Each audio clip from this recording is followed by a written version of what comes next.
Hello students, welcome to my channel Amrita classes. आजचा topic आहे not only but also. Use not only but also. First of all, it just called as a coordinating conjunction. Coordinating conjunction means समन्वयी अव्यय. आता आपल्याला काही rules आहेत not only but ऑल्सोचे. ते फर्स्ट ऑफ ऑल आपण रूल्स बघूया. त्याआधी आपल्याला सपोज एखादं सेंटेन्स दिलं तर त्या सेंटेन्समध्ये आपल्याला काही असे वर्ड्स येतात की जे वर्ड्स आपल्याला रिमूव्ह करावे लागतात. ते वर्ड्स आपल्याला यूज करायचे नसतात नॉट ओनली बट ऑल्सो करताना. तर असे कोणते कोणते वर्ड्स आहेत की जे आपण रिमूव्ह करायचे आहेत. So remove word just like as or. Suppose सेंटेन्समध्ये ऑर आला, किंवा TOO, just then, just, only फक्त देन आला, ॲज वेल ॲज आला, किंवा बोथ. असे जर वर्ड्स आपल्याला सेंटेन्समध्ये आले तर आपल्याला ते काढून टाकायचे आहेत, रिमूव्ह करायचे आहेत. तर आपण अगदी सोपे आहेत, 4 नियम आहेत या नॉट ओनली बट ऑल्सोचे. पटपट ते आपण समजावून घेऊया. रूल नंबर फर्स्ट काय आहे बघूया. पहिला नियम आहे, if the sentence have 2 objective then if the sentence have 2 adjective then.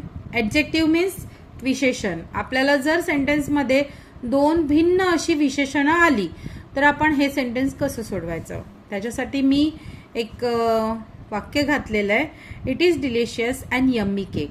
It is delicious, इथे डिलिशियस आणि यम्मी अशी केकला दिलेली 2 विशेषणं आहेत ज्याला आपण ॲडजेक्टिव्ह म्हणतो.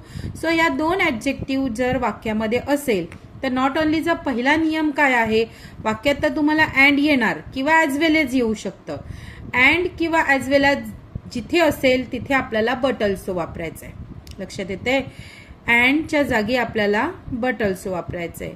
मग आता मी दिलेल्या पहिल्या नियमानुसार जेव्हा वाक्यामध्ये 2 भिन्न ॲडजेक्टिव्ह येतात, 2 वेगवेगळी विशेषणं येतात, त्यावेळेला आपण हे सेंटेन्स कसं सोडवायचं.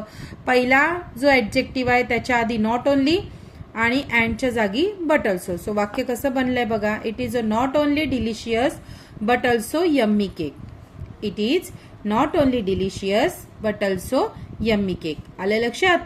आता आपण रूल नंबर 2 बघूया. ओके, रूल नंबर 2 बघा. If the sentence have 2 different noun. जसं मगाशी 2 वेगवेगळी ॲडजेक्टिव्ह होती, त्यावेळेला आपण पहिल्या ॲडजेक्टिव्हच्या आधी नॉट ओनली वापरलं आणि बट ऑल्सो अँडच्या जागी वापरलं. नियम तसाच आहे इथे नॉट ओनली बट ऑल्सोचा, फक्त इथे 2 डिफरंट नाऊन आता येत आहेत.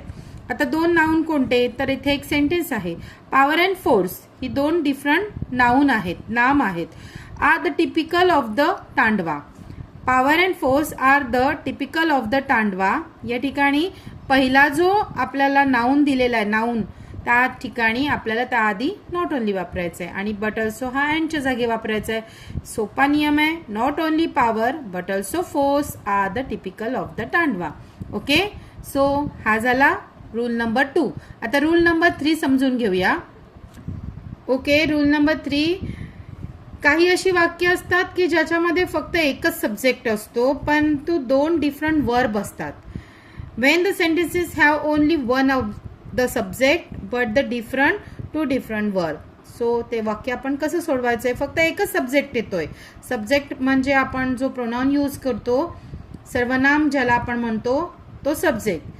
सर असा जर करता आपल्याला वाक्यामध्ये एक असेल आणि 2 डिफरंट वर्ब असतील तर पहिला जो वर्ब असतो त्याच्या आधी नॉट ओनली आणि अँडच्या जागी बट ऑल्सो. सो सेंटेन्स समजावून घ्या. You guard us and feed us. या ठिकाणी 2 सिमिलर आलेले आहेत, अस. सो आपल्याला एकदाच अस यूज करायचंय.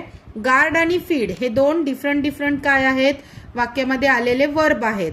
सो पहिला गार्डच्या आधी आपल्याला नॉट ओनली लावायचं आहे आणि अँडच्या जागी आपल्याला बट ऑल्सो यूज करायचं आहे. So you not only guard but also feed then us. Okay, चला.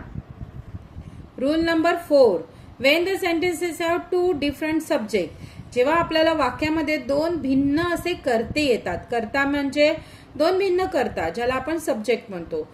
सो बाकी सगळं सेंटेन्स आपल्याला सिमिलर असतं, फक्त 2 डिफरंट या वाक्यामध्ये सब्जेक्ट येतात. जसं की एखादं मी सेंटेन्स खाली दिलंय, Mumbai is a explorer city, Poona is also explorer city. Mumbai सुद्धा आणि पुणा सुद्धा अशा दोन भिन्न गोष्टी आहेत. मुंबई आणि पुणा, आणि मुंबई आणि पुणा या ठिकाणी कर्ता म्हणून काम करत आहे.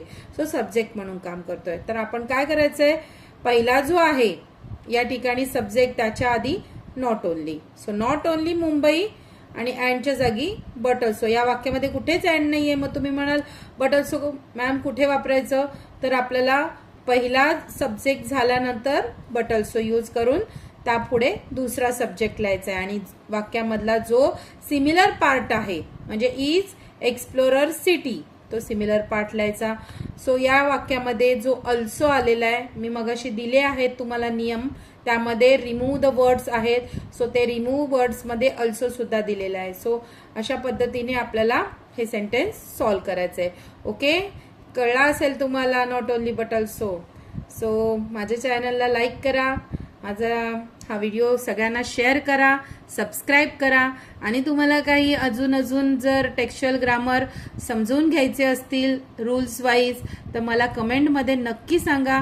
मी तुम्हाला ते नक्की एक्सप्लेन करण्याचा प्रयत्न करेन. मी काही सेंटेन्स तुम्हाला आजच्या व्हिडिओमध्ये प्रॅक्टिससाठी देत आहे, ती तुम्ही सगळ्यांनी सॉल्व्ह करा. Okay, thanks for watching my channel. Bye.